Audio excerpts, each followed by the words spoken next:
they can try to see how far they're going to be able to go.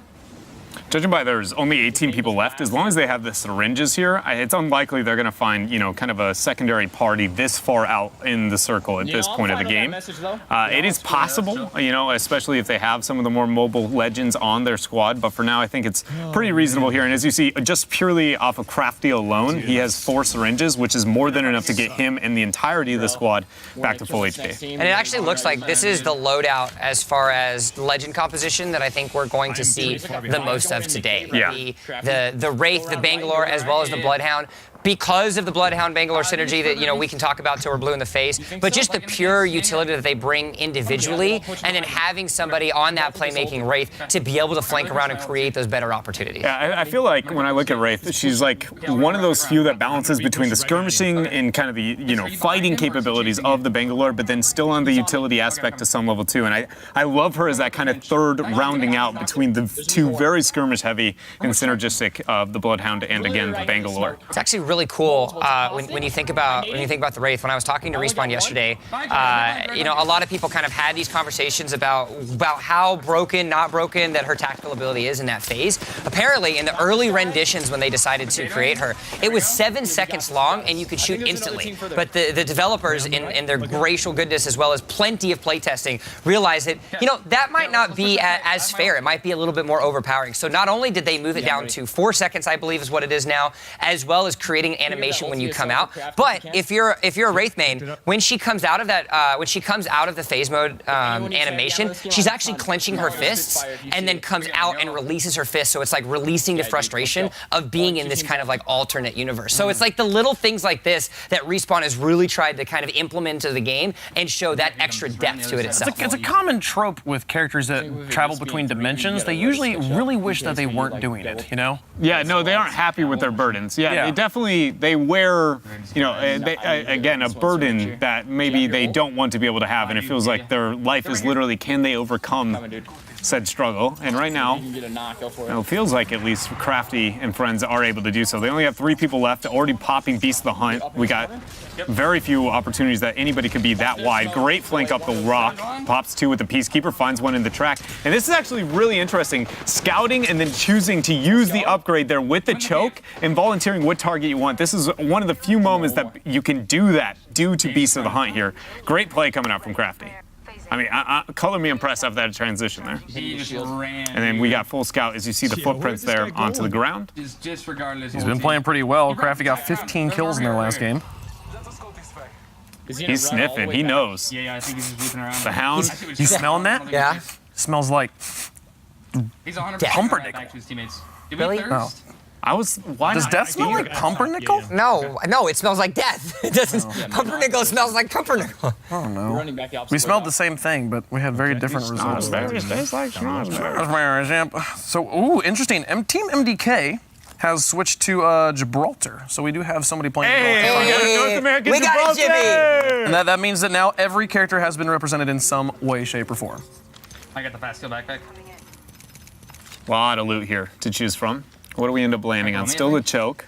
Pretty good scout, or scope as well here on the Peacekeeper. I don't know what we have on the Wingman.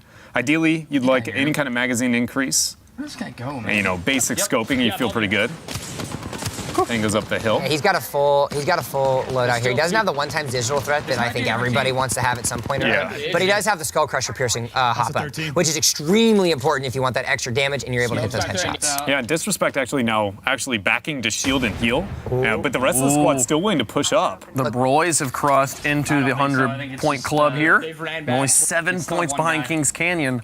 Hunting for that second place, but right now, somebody's got to catch Reed's money team. And I think there's a very big thing to highlight here that's kind of going on the action, beyond the competitiveness within the standings, within the action in this game.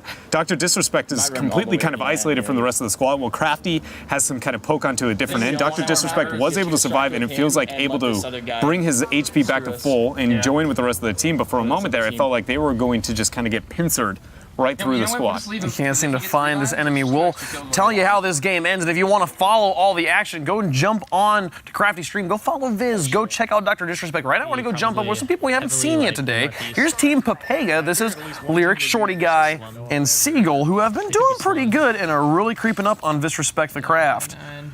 I'm sad to see that Seagull does not have an immediate wingman, but let's be real, that could be loot or just difference of preference. By no means does he have to. It's just that in my head, that was Dreadnoughts, what I wanted to see. But we'll see if they go for it later. And this one here, we're currently watching Lyric. Thinking about picking up the piece. He already has a Peacemaker. You know, he's good to go. Right now, a Peacekeeper. I called it a Peacemaker. Dang it. Yeah, I definitely like set the bad precedent on that one. I called it Peacemaker once. It's like a pacemaker, but just so it's the opposite of a pacemaker, to be honest. Yeah, the pacemaker keeps you alive. The pacemaker restarts your heart when it stops. Somebody over The there. Let's head that way. Peacekeeper just stops your heart. Right now, your boy Seagull, though, doing pretty well. 13 kills in his last game. 6, 7, and 9. 6 the fewest kills he's gotten so far.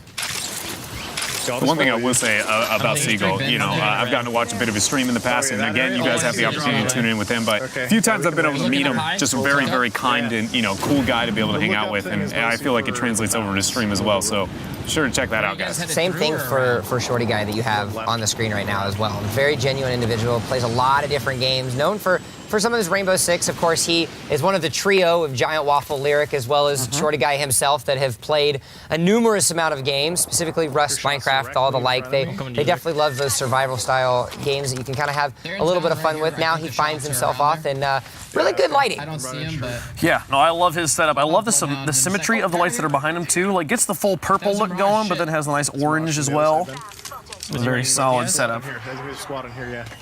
Very like simple but sophisticated look. Not complicated clothing. Oh no, Seagull goes down.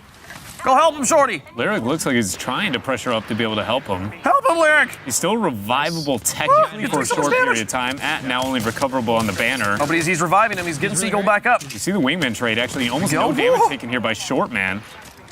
Or Short Guy, excuse me. Shorts Man. Shorts Man. Shorts, man! It sounds like a dude who only wears shorts. It's like a never dude. He's like an only short. I believe his first name is Guy. It is. Short Man. And so it is a combination of the fact that he is a short person. His nickname That's Shorty. short, though. He is kind of short. He's like almost 6 foot. I don't believe it. You're pulling a Nick Merckx on me right now.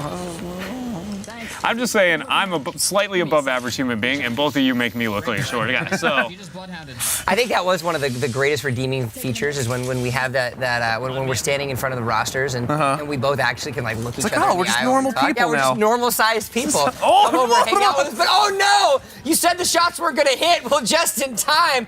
He doesn't want to hear us talk about ourselves. He wants to let us know that he can shoot with the wingman and hit those shots. Indeed, he can. ooh, that headshot back to back there. Only one whiff in between, but it was all that was needed there in that tense moment. Seagull ended up surviving that very risky situation. I say surviving, but what I mean is completely dying, have an ally go res him, and now able to reloot. Which, to be frank, other than stats, no difference when it comes to game outcome. Beauty in Apex, though, you know, man? Just getting the people back up, and even when you're dead, it doesn't matter. You can still be respawned. And so we did not get to see anybody actually jump out of the plane and jump back in after being respawned in Europe. I hope we get to see that. But let's go check back in with Kings Canyon right now. Dizzy has been doing some pretty crazy stuff, and right now he's at 8 kills in his current game. I'm gonna take the 285. Rocking the Spitfire and Peacekeeper. And that beautiful skin. Every time I just get a little bit more jealous, and I'm like, why don't I have that in my life? If I had a skin that had a melee weapon he could hold, I probably would just run around with it. I would remember to put my weapons away more often because I'd get to see the cool skin. I think That's actually a really good point. There's a tactical advantage to the skin. Yep. Respawn, please.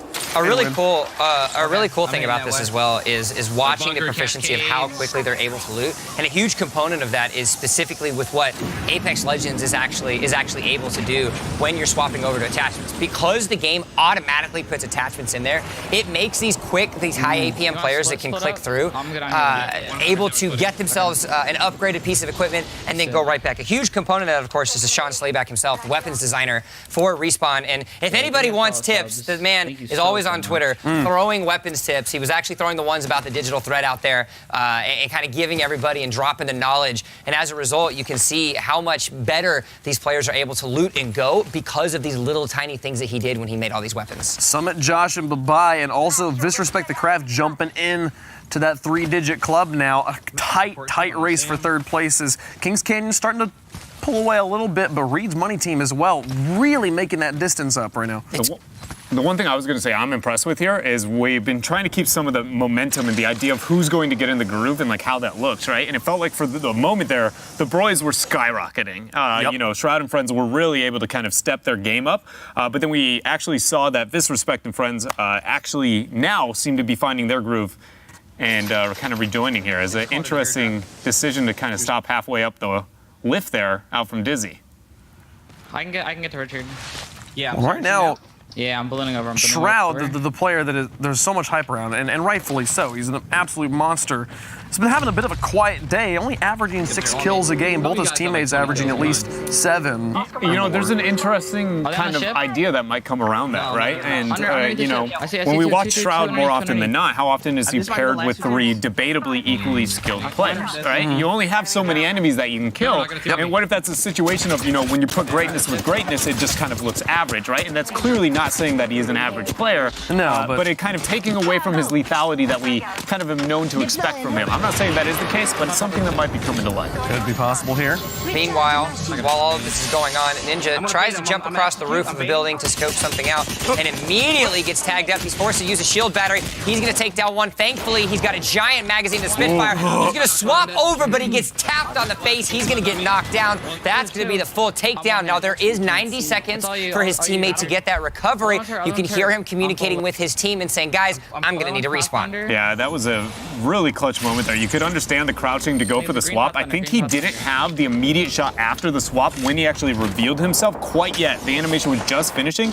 Not 100% sure there, but either way, getting pressured out, Ninja in a tough moment, and he's stuck around a lot of red dots. Dizzy's banner popping up on the spectator screen there for Ninja. 4,206 kills on the Wraith. Almost 3,000 headshots alone. Really, 4,000 in 8 damage. days. He's gotten 200 since then. The only number I have, again, even close to that is my grapple, and that's purely because I just grapple too much. You don't even look at the circle. You're just like, whee! No, it's straight up. Is it on cooldown? Okay, we're pressing it. Let's go. So they got to go for the recovery here. We still only have, what, 36 seconds for them to be able to get to that. Portal is going to be laid. There's breathing room and some distance in between that. So Ninja is going to be very weak if he gets the full res. He'll be able to go in, get the pickup, take that portal, and get to the res on the back end very well. Dizzy has a very in, out, jobs done type deal, but the most important thing is that he's late enough that I'm not sure if he's going to fully make it. Yeah, it's going to be really close. 15, 12, 13 seconds left remaining now before, and I think he's going to have to just make this conscious decision of, sorry, Ninja, I'm not going to be able to pick you up here. We need to make sure that we get these eliminations. He recognizes that. He throws the Arc Star out to try to get a little bit of cover fire. Now Dizzy's going to try to pop right over. He's going to come through onto the roof. You can see the mark from the artillery strike, but a nice little spray to be able to get the knockdown. He's going to try to go through. Gibraltar's there, so he's going to have to run through the shield because, as we've noticed throughout the course of the day, it is not breakable.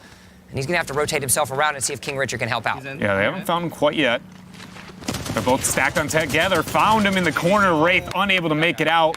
No Ninja, no problem. Already enough damage done and set up. And you got Dizzy there to clean up shop. And they had done quite a bit of damage already. Ninja got the 1 kill he needed in that game. Everybody else helping out. King Richard going up to 13 kills. He'd been having a really, really slow day. He'd had a max of 3 kills before that. Now coming up to 13. Good stuff from him. Go over to the Broys. Let's jump back in with Shroud, Skadoodle, and Justin. Right now, Shroud leading the team. Man. He's been... Skadoodle. Do you see that right now with the scout? I'm sorry, in the bottom left, he just opened with 6 shots about 200 meters out and almost hit every single one of them there. Bit of a whip over that. It's also the blue dragon skin. Yeah, you're right. When we were asking, you were asking my favorite skin, right? This is the blue version of what is my favorite skin. Azure dragon. I feel like I like the crimson one better. I'm pretty confident there is a red one, but the blue one, actually, now that I'm seeing Skadoodle with it, I might have to change my vote. The skin is carrying right. It kind of is. You know, those bullets are definitely hitting more, like 2% greater because of that skin. Artillery strike comes out, so that's going to have to be forcing Skadoodle and friends to kind of move themselves around. Instead, he does take a little bit of damage. You can see the shield damage there. And remember, when these do come down as well, as you can see, it kind of dulls the senses a little bit and forces a rough situation for you. And so he's going to have to be forced to rotate to a different position. He will go down. He sees a little bit of the loot box, wants to go ahead and say, nope, forget about he's like, that. let's go CSGO surfing. Woo! Sliding is so much fun. It is. And one of the coolest things about it, we've only seen it come to life once, and it was at the beginning of North America, is that you can heal during it. You have the opportunity to be sliding and healing at the same time. It's one of the fastest mobility while also having maximum HP, increase in, kind of just health effectiveness overall at the exact same time. It's one of my, one of those small but great choices made overall here. Now we've got all these pings showing up on the map as he gets another one. Can he finish him here? He's one shot from getting and he confidently takes it. We see right now, Skadoodle on the Bloodhound, there's all these little markers that keep showing up on the ground. Can we explain to people that maybe don't know what that is, what we're looking at? Talking about that a little bit. Ooh. Okay. All right, we can talk about it again. His teammate helped him out a little bit. So Bloodhound, known as the lethal tracker in Apex Legends, as they decide to end up killing the champion there. When you actually see those marks, it lets you know where the enemy has been, or the enemy has been there X amount of seconds ago. So 3 seconds, 5 seconds, 50 seconds, something like that, which allows you to do exactly what this legend was created for, which is to track. Now, in combination that you find with that ultimate ability that you see in the middle that's kind of highlighted and active, that's going to be Beast of the Hunt, his ultimate, which then kind of gives you more of an opportunity to track them, highlights them a little bit more, but more importantly, gives you the speed upgrade so you can track them a little bit more efficiently. As now the standings have appeared, 6 of our 8 teams are now above the 100-point mark, 151 points for Reed's Money team, 130 for Kings Canyon's, 21 points, a little bit of that lead being expended. Right now, we only really have 2 teams that have experimented at all with the changing of team comps. Right now, Ninja, one of those teams. He played the Lifeline after switching off of Bangalore, and now he's on to for his next game, he's going to be on the Bloodhound with King Richard picking up the Bangalore, so they have now adopted the Bangalore Bloodhound Wraith, what it seems to be the meta comp right now. It was a real good shot to be able to connect with that 40 damage here. He's up here outside of the bounds. Yeah, momentary advantage of that. Yeah, 15 seconds until he had to get back in. Managed to land onto the ground. A lot of pressure there. Not landing with a longbow. Say it. And then third shot, actually able to reel in that knock. We have one up to the right and one down the hill here in this squad. Skadoodle pressuring up. Over the edge. Oh, that poor person. Oh, and a snap rotation to be able to get the execute there. Love it. One more final target shot. practice. One more final shot to make sure he gets that elimination, as well as the extra point onto the kill counter for him. 4 squads, 12 players left alive now. That's 5 kills into the hands of Skadoodle. He's going to do a nice little 55 dink onto some epic armor, and he's going to snap from one side to another as both of the members pop out. Unfortunately, none of those shots are going to be able to hit, but it's doing just enough to occupy them, as it looks like his teammates could have an opportunity to roam around. Still trying to peek. No, there's 2 up, one off to the right, a little bit one off to the left. Not able to land that one as they drop down, both stacking on top of each other. 1, 2, 3's a charm. And he finds the first knock, swaps over to the scout, drops down 4 and 2 knocks here. Coming right out of Skadoodle, and look at the longbow, brings it back out. Oh my, not able to, he barely able to make it out of the smoke, but let's be real here, after those 2 knocks. Do you want to talk about confidence? You're talking about a scout and a longbow. You're talking about 2 light and heavy ammo snipers, essentially, single shots. How many squads did they just wipe? 2? Yeah, they just wiped 2 squads. I also like to point out that Justin is just nowhere to be seen. He's just somewhere off this way. When he gets out done looting, you'll notice on his mini-map, there's the yellow arrow that indicates where Justin is. It's just pointing off the map. He's like, he's over this way. You can't even see him. He's so far. That was Shroud and Skadoodle by themselves, wiping 2 squads.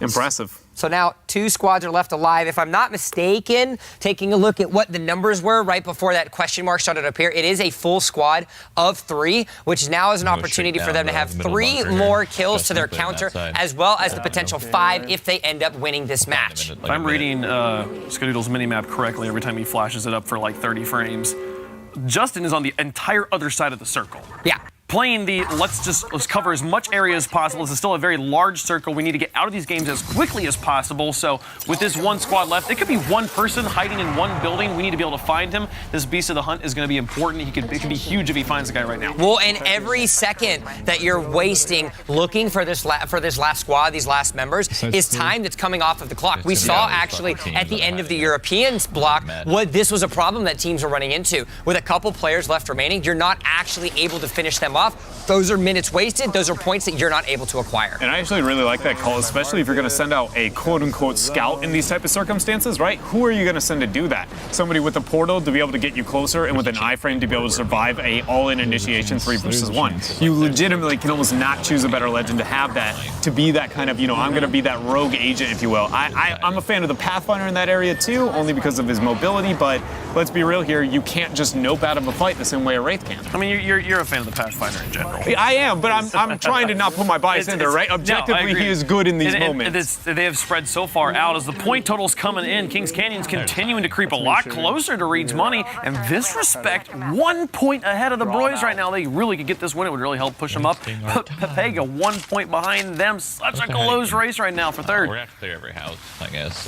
17 points, so +4 now for Kings Canyon as they've been able to claw back just a little bit after their last couple games. Check inside the bunker. This final trek for whoever this may be at this point is The most frustrating thing in the world if you're a team like this. And to be honest now, let's be real. Our broadcast has been out live enough at this point that, and we have promoted the idea that you can drop to land with these guys early on. If I'm a player, I might be going, I know they're in my game, or I expect them to be in my game. I'm going to do this. Like, I'm going to make this harder for you if you're a part of this tournament. And I'm not saying that's what we see here, but it's clear that they are going, you know what, we aren't going to reveal ourselves, burn as much time as possible. And in almost no circumstances is that ever a great win condition to bank on.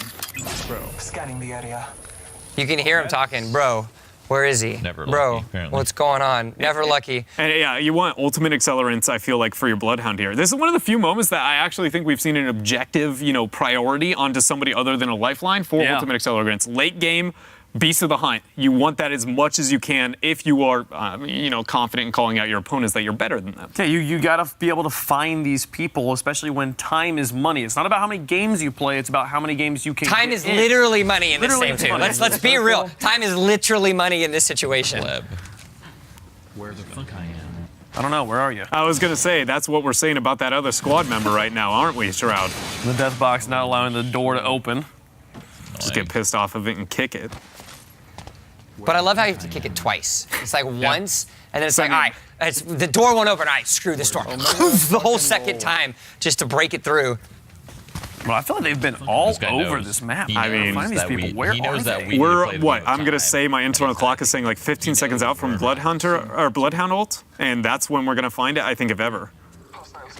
All right, Found him. there you go. three. Skadoodle, he found the enemy. Yep, all He said three a of them are left call him alive, three. and now this is where the fun begins. You can start the stopwatch and see how long they survive. I feel like that might be a better way to approach this last skirmish. Shots are coming out from all different Kraber sides. He's got the flame. Kraber. That's 125 on the body shot. They're going to try to run in onto the building. He's got the R301. Isn't able to get the spray. He is able to get it on the other side. He's going to have to be forced to rotate down. Artillery strike is still left alive. Bangalore is going to get a little bit of a speed up onto the lifeline. He knocks down Don Price. He goes for the hip shot. That's going to be number 2. One player left alive. Beautiful movement there from Shroud. Something we're going to talk about later. He barely misses that Kraber shot and they'll fly down. Bit of pressure out from him now. Probably going to swap over that R301. Gets a flank angle to the left. Spray and pray. Just make that pressure into that corner. He is pinched on the back end of this house on the western side. Flank one side. Teammate flank the other.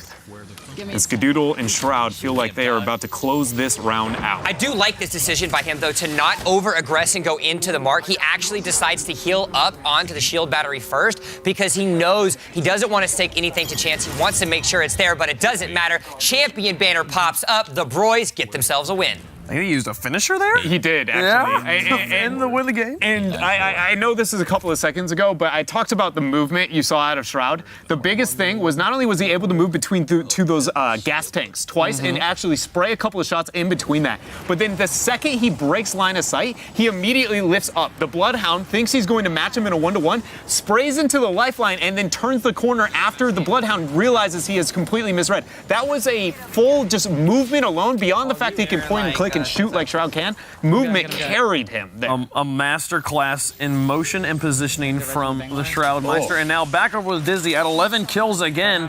4 squads left, 12 people. Yeah, they're pushing for me, pushing for me. It's about 9 to clean up. Currently Kings Canyon on a 19-kill game. Excuse me, bro. I need to reload for a second. Yeah. The hip fire comes out.